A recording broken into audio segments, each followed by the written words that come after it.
Summary of Built to Last by Jim Collins.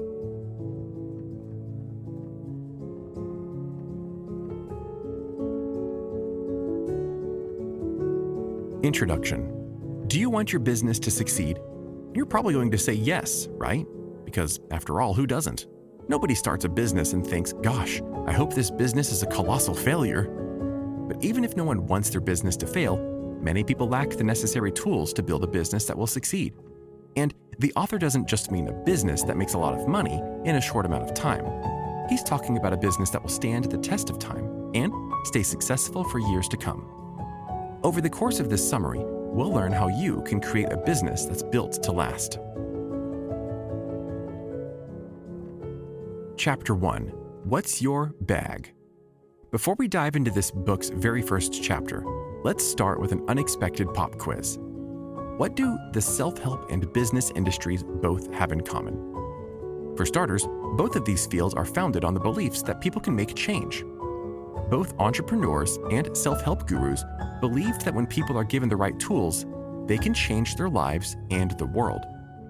But they also have something else in common, a simple acronym. The acronym BHAG, commonly pronounced BHAG, is universal to both entrepreneurs and self-help authors. That acronym stands for Big, Hairy, Audacious Goal. An entrepreneur and self-help authors believe that everybody should have one. A BHAG is defined as a compelling, long-term goal that is intriguing enough to inspire employees of an organization to take action. Fun fact, the author actually invented the concept of BHAGs. BHAGs are helpful because they invite you to imagine your very own pinnacle of success. That dream goal you have in mind, the thing you love to daydream about and think, when I make it here, I'll know I've really made it. Author and self-help guru Will Kenton has conducted extensive research into the author's legendary BHAG model of success, and he has formulated his own quick and easy guide to identifying and implementing your very own BHAG. In his guide, he summarizes a BHAG by affirming that a BHAG is a long-term goal that everybody in the company can understand and rally behind. BHAGs are meant to excite and energize people in a way that quarterly targets and lengthy mission statements often fail to. The litmus test of a true BHAG is how it answers the following questions. Does it stimulate forward progress? Does it create momentum? Does it get people going? Does it get people's juices flowing? Do they find it stimulating, exciting, adventurous? Are they willing to throw their creative talents and human energies into it? According to Kenton's guide, if the answer to these questions tends towards the affirmative, you may have a potential BHAG. Kenton's guide does an admirable job of helping us identify a BHAG, and it also provides a solid map for developing one yourself. So, as you're developing the concept for your new business, spend some time thinking about your BHAG and ask yourself if it meets the criteria above. If it does, then your goal is probably worth pursuing. However, the author observes that BHAGs can often take on a life of their own. They can inspire people and cause others to get swept up in the excitement of your BHAG. So if you decide to turn your BHAG into a business, make sure you're prepared. Chapter 2. What's your mission? As you've probably already guessed, this chapter title is a hint. Because what's your mission is the question you should be asking yourself when you begin to develop your BHAG. BHAGs are great, but they can't be your foundation. You have to have a deeper purpose that drives the heart and soul of your business if you want your company to last. After all, it's tough to successfully start and run a business if you don't know why you're doing what you're doing. The author points out that this question is invaluable because answering this question will quite literally enable you to discover the essence of your organization. So, flesh this question out by asking a few follow-up questions that will solidify your answer. For example, instead of simply asking, "What's my mission?" ask, "What goals does my organization seek to meet? What problem does my organization want to solve? How does my company make the world a better place? What would living into those goals look like?" The answer to these questions will help you formulate your company's mission statement. Once you have these answers under your belt, you can put them into action in your mission statement. But as you do so, it's important to be intentional about your wording.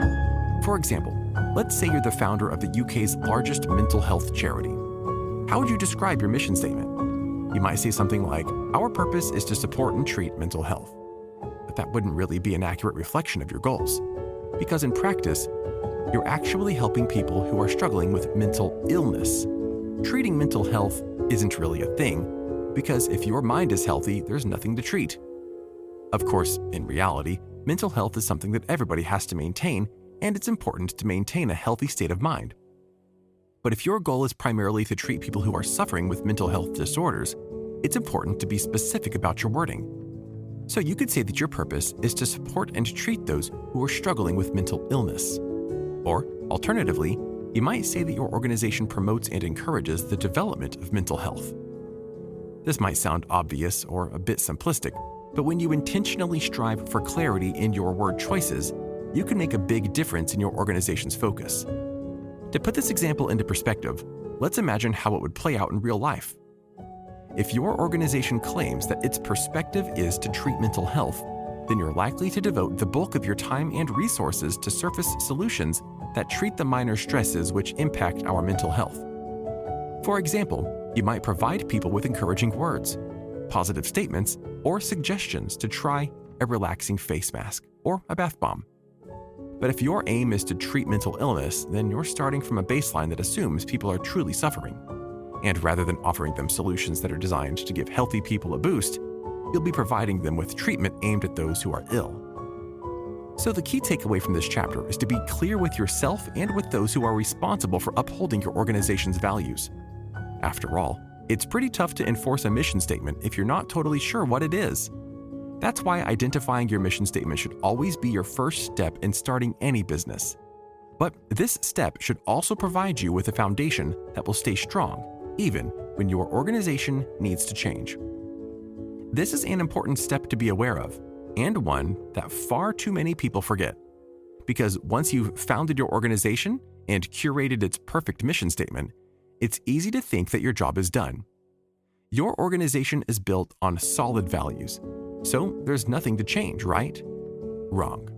Whether your organization is tailored to benefit users, a customer base, or a certain demographic, you want to help.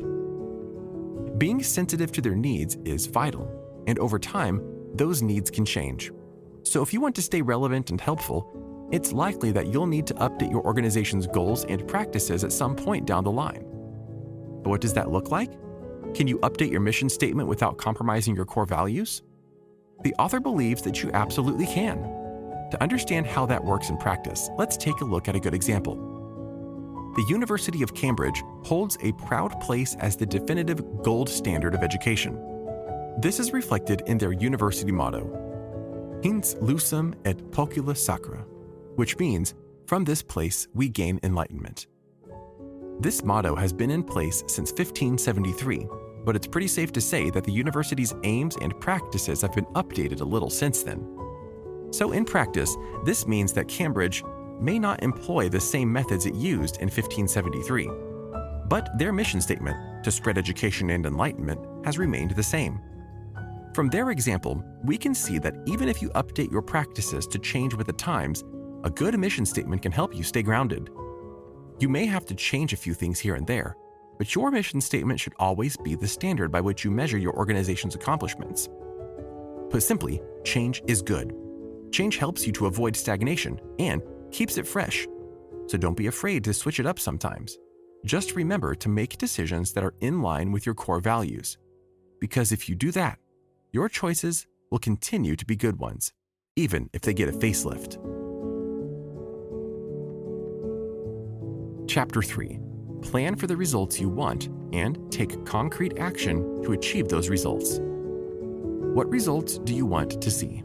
Like some of the other questions we've explored in this summary, it's easy to assume that this one is a little overly simplistic, because when you're starting out with a new business, your initial dream results might be pretty simple. For example, maybe you just want your business to be profitable. If it's turning a profit at all, you're happy. Or maybe you want to connect with customers. You want people to love your business and to be satisfied with what you do. Both of these goals are pretty common desired results for a new business. But the author asserts that if you want your company to be built to last, you have to think about the big picture. You have to ask yourself what results you ultimately want, 5, 10, or even 50 years from now? And the author believes that the answer to that question goes all the way back to your mission statement. So, developing your knowledge of your mission statement is easily the fastest and most effective way to determine the results you want. For example, if we return to our example about the mental health charity, we can say that your results might include reducing the suicide rate in your area, increasing the number of people who are referred for therapy, helping people access medication, or enabling your clients to lead a fulfilling and functional life. So if these are the results you hope to gain, your next steps become very clear. For example, you would work to ensure that programs are in place to meet each of these needs. You would monitor the programs and services you offer to determine their effectiveness. You would consider statistics, patient surveys, and reports from your various members of staff. And above all, you would adopt an attitude of constant growth that would motivate you to make changes when certain practices aren't working. Similarly, the author acknowledges that you should categorize your results by short-term goals and long-term goals. This will not only put your goals into perspective, it will make them more manageable and increase your chances of success. For example, reduce the rate of depression in England is an enormous goal. There is no way you could hope to accomplish it all at once or overnight. But if you broke down that goal into bite-sized chunks, you could focus on small steps to certain problems in specific areas of London. With consistency and time, this effort would pay off and result in the achievement of your ultimate goal. Managing your goals in this way is a big and helpful step, but it's not the last thing on your list. The last step the author suggests is to evaluate your results in two categories: quantitative and qualitative. Qualitative results are exactly what they sound like. They focus on examining the quality of your practices.